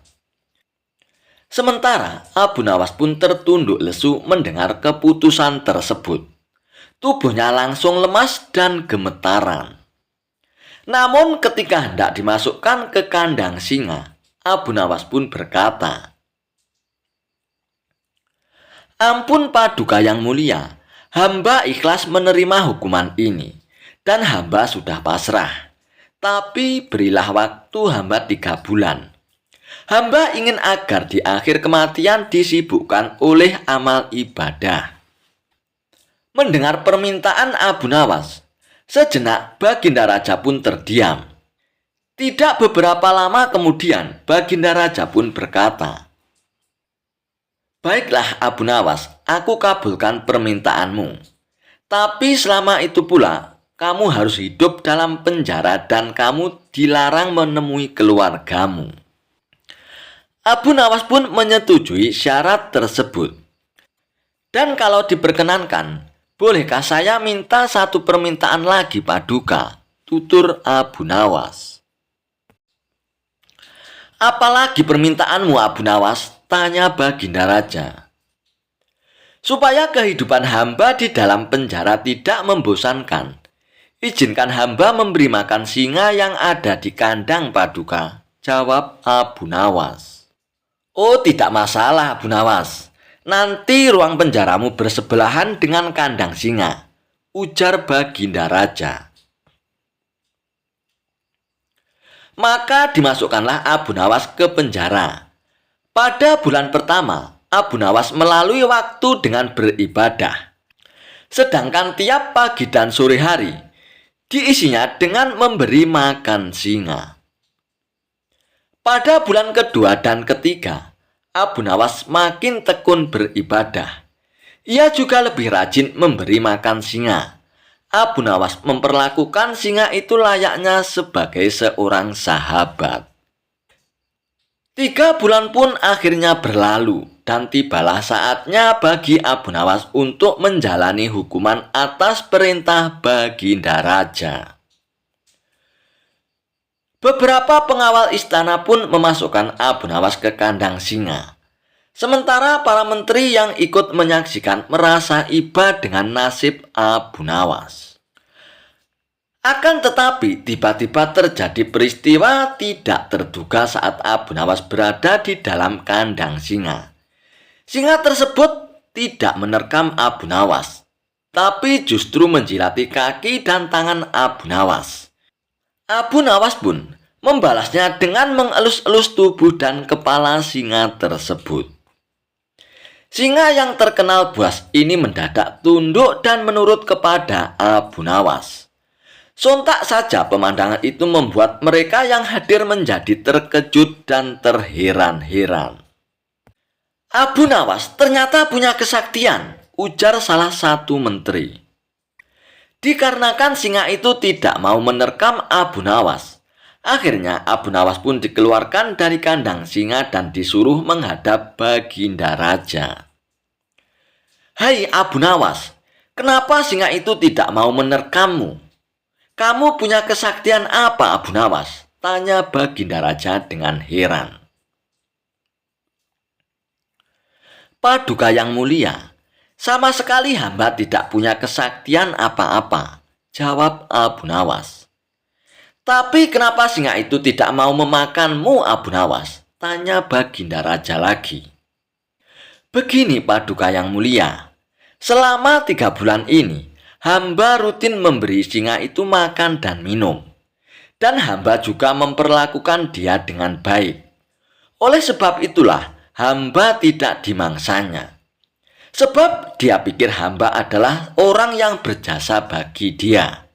Padahal hanya 3 bulan hamba memperlakukan dia dengan baik Paduka. Dia memang seekor singa yang buas, tapi dia tahu balas budi. Buktinya, dia tidak memangsa hamba. Sedangkan Paduka sendiri, bertahun-tahun hamba mengabdi kepada Paduka dan berjasa bagi istana ini. Tapi hanya karena satu kesalahan, Paduka begitu tega menjatuhkan hukuman mati kepada hamba. Tutur Abu Nawas menjelaskan. Mendengar penuturan Abu Nawas, akhirnya Baginda Raja pun menyadari akan kesalahannya. Maafkan aku, Abu Nawas, aku telah berbuat kilap kepadamu. Baiklah, sekarang kamu boleh pulang. Dan ini ada hadiah uang untukmu, Abu Nawas. Terimalah sebagai rasa terima kasihku karena telah menyadarkanku, ucap Baginda Raja. Berkat kecerdikannya, Abu Nawas pun akhirnya kembali lolos dari hukuman mati. Kisah lucu, Abu Jahal paksa Abu Nawas bayar 100 dinar karena cium bau masakannya. Suatu ketika, Abu Jahal yang merupakan tetangga dekat Abu Nawas sedang mempersiapkan pesta besar di rumahnya. Hampir semua kerabat tetangga terdekat pun diundang, kecuali Abu Nawas. Meski demikian, Abu Nawas tidak menaruh rasa benci kepada Abu Jahal sedikit pun, sebab ia tahu persis watak Abu Jahal. Mengenai pesta yang akan Abu Jahal adakan tanpa mengundang Abu Nawas, sebenarnya hanya bertujuan ingin membalas dendam. Pasalnya, selama usaha Abu Jahal untuk mengerjai Abu Nawas selalu gagal. Dan menurutnya, kali ini dengan rencana membuat pesta besar di rumah bisa dengan puas meledek Abu Nawas. Pesta yang akan diselenggarakan terbilang tidak main-main. Abu Jahal bahkan mengundang hoki ternama dari negeri seberang. Ia pun rela membayar upah cukup mahal supaya bersedia memasak di rumahnya. Tentu saja karena yang memasak adalah hoki ternama. Cita rasa masakan yang dibuatnya pastilah lezat dan menggugah selera. Saat si hoki mulai memasak untuk jamuan pesta, aromanya menyebar kemana-mana. Siapa saja yang menghirup pasti langsung tergoda. Kebetulan aroma masakan tersebut menyebar sampai ke rumah Abu Nawas. Ketika Abu Nawas sedang duduk di depan rumah tanpa sengaja mencium aroma masakan yang begitu lezat. Betapa nikmatnya aroma masakan ini, apalagi kalau sampai memakannya, gumam Abu Nawas. Lalu ia pun penasaran dari mana asal aroma masakan itu. Abu Nawas lalu berjalan menyelusuri rumah-rumah untuk mencari asal bau masakan yang lezat tersebut. Dan ternyata berasal dari rumah Abu Jahal yang sedang memasak untuk mempersiapkan pesta. Melihat kehadiran Abu Nawas di rumahnya, terbesit di benak Abu Jahal untuk meledeknya.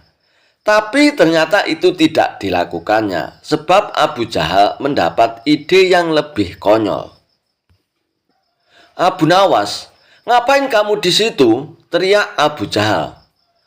Abu Nawas yang sedang asik menghirup aroma masakan langsung kaget mendengar teriakan Abu Jahal. Tidak apa-apain Abu Jahal, sahutnya. Kamu jangan bohong Abu Nawas, kurang ajar. Kamu pasti sedang mencuri bau masakanku ya, timpal Abu Jahal. Namun Abu Nawas tidak menghiraukan Abu Jahal. Ia lebih memilih balik ke rumah. Tapi ketika baru saja melangkah, Abu Jahal langsung menghalanginya. Tunggu, kamu tidak boleh pergi seenaknya saja. Kamu harus membayar bau masakan yang kamu curi, bentak Abu Jahal. Perkataan Abu Jahal ini sempat membuat Abu Nawas heran dan terkejut. Apa bayar? Hanya mencium bau masakan disuruh bayar? Tanya Abu Nawas tak percaya. Benar, Karena masakanku ini dibuat oleh hoki profesional dengan bayaran yang mahal, jawab Abu Jahal dengan sombongnya. Dikarenakan tidak ada yang mau mengalah, pertengkaran kedua orang ini mengundang perhatian warga setempat. Para warga pun langsung mengerumuni mereka berdua dengan tujuan untuk melerai. Sudah, begini saja, daripada kalian ribut di sini. Lebih baik masalah ini kalian bawa ke pengadilan. Biar Tuan Hakim yang akan menentukan siapa yang benar dan siapa yang salah. Saran dari salah seorang warga.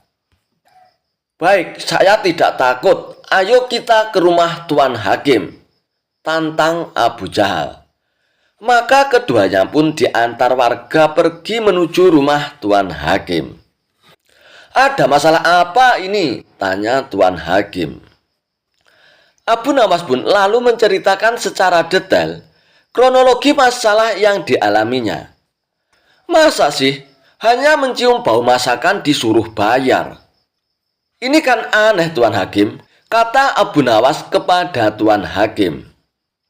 Abu Jahal pun tidak mau kalah. Ia pun berargumen. Tuan Hakim, bila seseorang mengambil sesuatu milik orang lain, sedangkan orang lain itu tidak ikhlas, bukankah itu namanya mencuri? Tanya Abu Jahal. Benar, orang tersebut bersalah dan bisa dituntut hukuman, jawab Tuan Hakim. Nah, begitu juga dengan hamba, Tuan Hakim.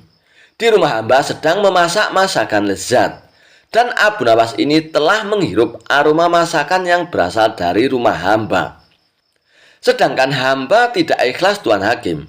Bukankah itu termasuk perbuatan mencuri? Tanya Abu Jahal lagi. Oleh karena itu hamba menuntut supaya Abu Nawas untuk membayarnya. Kata Abu Jahal melanjutkan penjelasannya. Ada benar ucapan Abu Jahal. Tapi masa iya hanya gara-gara mencium masakan terus disuruh bayar, pikir Hakim. Sementara itu, Abu Nawas yang melihat gelagat Tuan Hakim yang tampak kebingungan menangani masalah ini. Abu Nawas tahu Tuan Hakim adalah orang bijak. Tapi karena pintarnya Abu Jahal dalam mengolah kata, membuat Tuan Hakim pun jadi kebingungan. Begini saja Tuan Hakim, hamba mengaku telah bersalah dan hamba bersedia membayar, ujar Abu Nawas. Tapi Abu Nawas, apa kamu yakin? Tanya Tuan Hakim merasa tidak tega. Iya Tuan Hakim, hamba tidak keberatan, jawab Abu Nawas. Baiklah Abu Jahal, berapa Abu Nawas harus membayarmu? Tanya Tuan Hakim. Sebesar 100 dinar Tuan Hakim, jawab Abu Jahal. Sebanyak 100 dinar? Yang benar saja kamu ini Abu Jahal, tanya Tuan Hakim dengan terkejut. Hamba serius Tuan Hakim, masakan yang baunya dicium Abu Nawas itu hidangan mahal. Belum lagi hoki yang masak sengaja didatangkan dari negeri seberang. Bayarannya pun sangat mahal, jadi wajar kalau hamba menuntut ganti rugi 100 dinar. Balas Abu Jahal. Bagaimana Abu Nawas? Apakah kamu bersedia? Tanya Tuan Hakim kepada Abu Nawas. Dengan tersenyum, Abu Nawas pun menjawab, hamba bersedia Tuan Hakim, tapi hamba minta izin dulu mau pulang ke rumah untuk mengambil uang 100 dinar, pinta Abu Nawas. Abu Nawas pun lalu dipersilakan pulang untuk mengambil uang dahulu. Kena kau Abu Nawas, kali ini aku berhasil mengerjaimu dan aku juga mendapatkan uang 100 dinar, kata Abu Jahal dalam hatinya penuh kegirangan. Tidak beberapa lama kemudian Abu Nawas kembali dengan membawa uang 100 dinar. Tuan Hakim, kantong yang hamba bawa ini isinya koin emas berisi 100 dinar. Tapi sebelumnya hamba ingin memperlihatkannya kepada Tuan Hakim, supaya benar-benar percaya kalau uang di dalam kantong ini berjumlah 100 dinar, tutur Abu Nawas. Abu Nawas lalu memberikan kantongnya kepada Tuan Hakim dan disuruh menghitung jumlahnya. Setelah selesai menghitung, Tuan Hakim pun mengembalikannya kepada Abu Nawas. "Benar Abu Nawas, uangnya berjumlah 100 dinar," ucap Tuan Hakim. Kemudian Abu Nawas menggoyang-goyang kantong tersebut hingga terdengar suara gemerincing kempingan uang yang berasal dari kantong miliknya. "Hai Abu Jahal, apakah kau mendengar suara kepingan uangku ini?" tanya Abu Nawas. "Iya, aku mendengarnya." "Sini, berikan uangnya kepadaku," pinta Abu Jahal tak sabar lagi. "Bukannya barusan aku sudah memberimu, kenapa malah minta uang ini?" ujar Abu Nawas. "Mana, sepeser pun aku belum menerimanya," protes Abu Jahal. Agar keributan tidak terjadi lagi, Tuan Hakim lalu menengahi. "Maksudnya bagaimana ini Abu Nawas? Aku perlu mengerti," tanya Tuan Hakim. "Begini Tuan Hakim, yang hamba curi tadi kan bau masakannya, bukan masakannya. Jadi hamba membayarnya pakai suara duit saja, bukan duitnya," kata Abu Nawas menjelaskan. Mendengar itu, Tuan Hakim pun manggut-manggut membenarkan ucapan Abu Nawas. "Bagaimana Abu Jahal? Apakah kamu keberatan?" tanya Tuan Hakim. Abu Jahal pun hanya terdiam. Ia tidak menyangka bahwa Abu Nawas bisa sampai secerdik itu. Dia pun kecewa karena gagal mendapatkan uang 100 dinar dari Abu Nawas. "Baiklah, aku rasa kasus ini sudah selesai. Sekarang kalian pulanglah masing-masing," pangkas Tuan Hakim.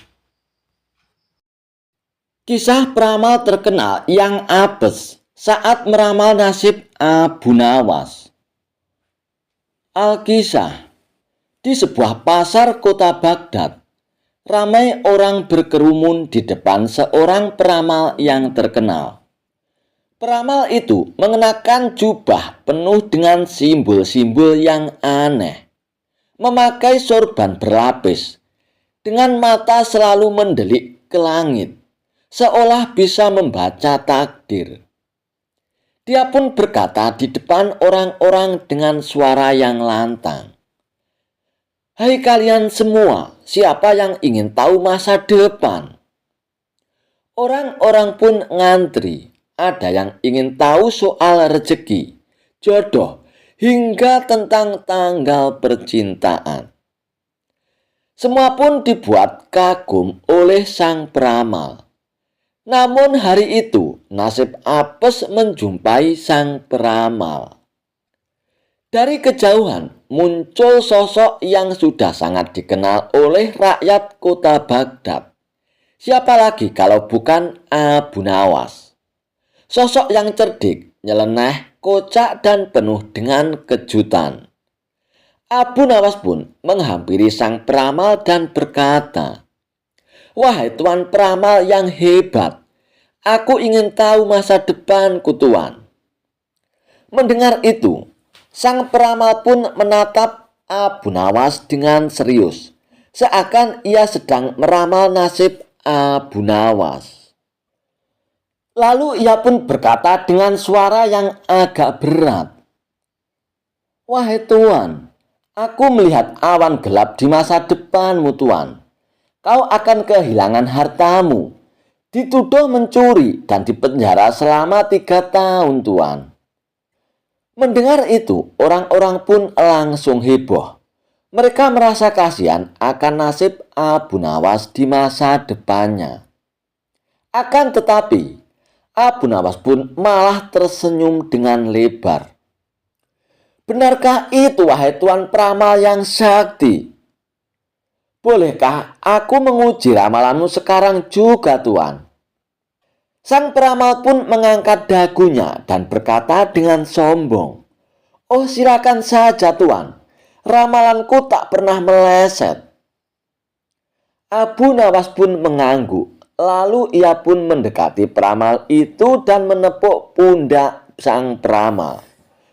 Dan ia pun berteriak, "Pencuri! Dia ini adalah seorang pencuri.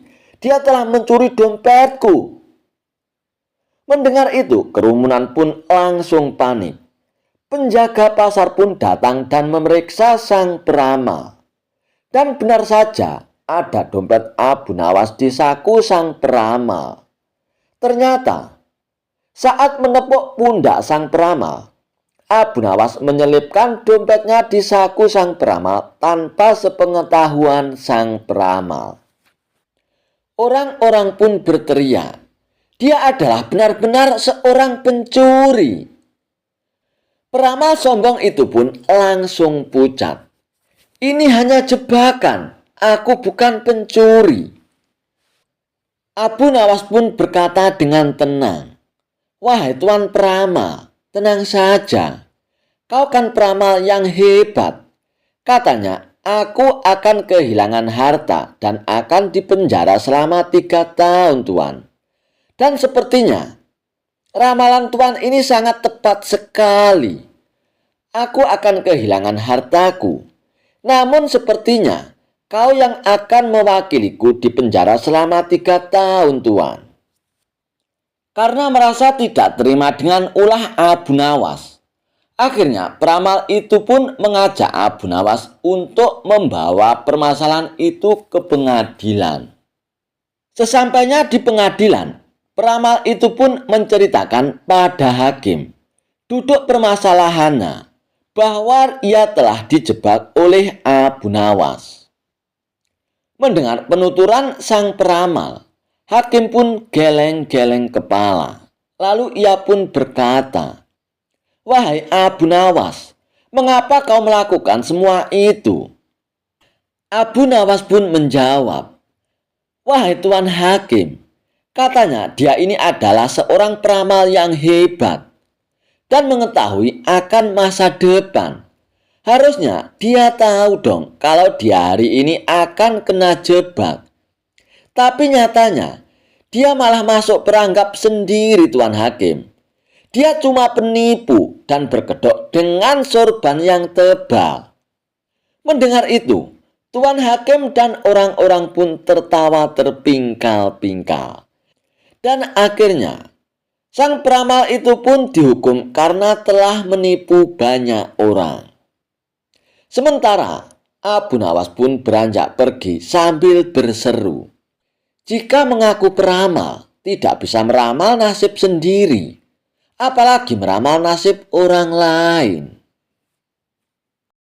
Kisah Abu Nawas menginap di rumah pencuri hingga membuatnya tobat. Kecerdikan Abu Nawas mengerjai seorang pencuri seakan tidak ada habisnya. Kali ini dia kembali mengerjai seorang pencuri saat hendak beraksi di rumahnya. Suatu malam, saat sedang tidur pulas, Abu Nawas dikagetkan suara berisik dari ruang tengah rumahnya. Kemudian ia pun turun dari tempat tidurnya dan beringsut menuju pintu kamar untuk mengintip.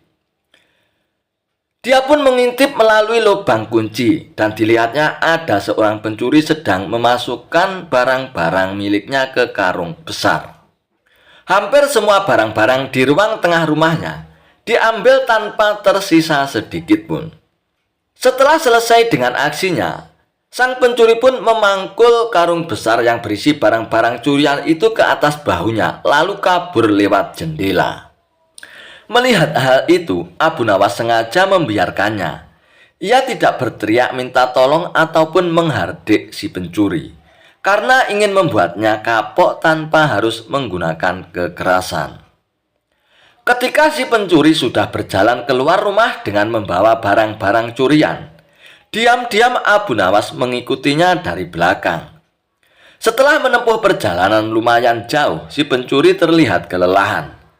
Bagaimana tidak, sebab barang-barang curian yang dibawanya pun sangat banyak. Dan akhirnya sampailah si pencuri di depan rumahnya. Dia segera masuk dan beristirahat. Saking capeknya, pencuri itu pun sampai lupa menutup pintunya kembali. Sehingga dengan mudah Abu Nawas pun ikut masuk ke rumah sang pencuri. Tak lama kemudian, si pencuri mulai membuka karung dan mengambil barang-barang hasil curiannya. Dimulai dari barang berharga sampai barang-barang rumah tangga seperti gelas, piring, hingga mangkok.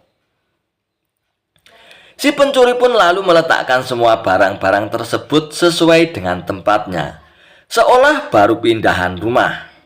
Sementara itu, Abu Nawas terus mengamati dari belakang sambil duduk santai. Merasa curiga ada orang di sekitarnya, si pencuri pun menoleh ke belakang. Dan betapa kagetnya dia melihat Abu Nawas ada di dalam rumahnya. "Kenapa kau di sini?" tanya si pencuri setengah ketakutan. "Kamu tidak tahu ya, rumahku sekarang di sini," jawab Abu Nawas. "Kenapa kok bisa begitu? Ini kan rumahku," balas si pencuri. "Kalau kemarin ini memang rumahmu, tapi sekarang sudah jadi rumahku karena aku sudah pindah ke sini," ujar Abu Nawas. "Pindah? Pindah bagaimana maksudmu?" tanya si pencuri kebingungan. "Coba lihat semua barang di rumah ini. Semuanya adalah milikku. Jadi rumah ini adalah milikku," jelas Abu Nawas. "Kalau kamu mengusirku, aku akan berteriak bahwa kamu telah mencuri barang-barangku. Dan aku akan memukulimu," ancam Abu Nawas. Dikarenakan tidak ingin memperpanjang masalah, si pencuri pun membiarkan Abu Nawas menetap tinggal di rumahnya. Dan selama seminggu menetap di sana, Abu Nawas pun selalu menghabiskan roti yang disediakan oleh pencuri untuk dimakan. Belum lagi susu dan madu yang disimpan di lemarinya, dilahap habis oleh Abu Nawas. Selama itu pula setiap hari si pencuri terpaksa tidur dengan menahan rasa lapar. "Kalau begini, bukan aku yang merampok, tapi dia yang merampok semua makananku," pikir si pencuri merasa kesal. Esok harinya, si pencuri menghampiri Abu Nawas. "Tuan, bagaimana caranya supaya Tuan kembali ke rumah Tuan?" tanya si pencuri. "Sudah dibilangi aku sudah pindah di sini. Sekarang ini adalah rumahku. Buktinya barang-barangku ada di sini semua," tegas Abu Nawas. "Jadi kalau aku kembalikan semua barang-barang ini ke rumah Tuan, Tuan juga akan kembali ya?" tanya si pencuri. "Tentu saja, kalau di sini sudah tak ada barang-barangku. Jadi ini bukan rumahku lagi," balas Abu Nawas. Akhirnya, dengan susah payah si pencuri itu pun mengembalikan barang-barang ke rumah Abu Nawas. Dan sejak saat itulah Abu Nawas pun tidak lagi berada di rumah pencuri.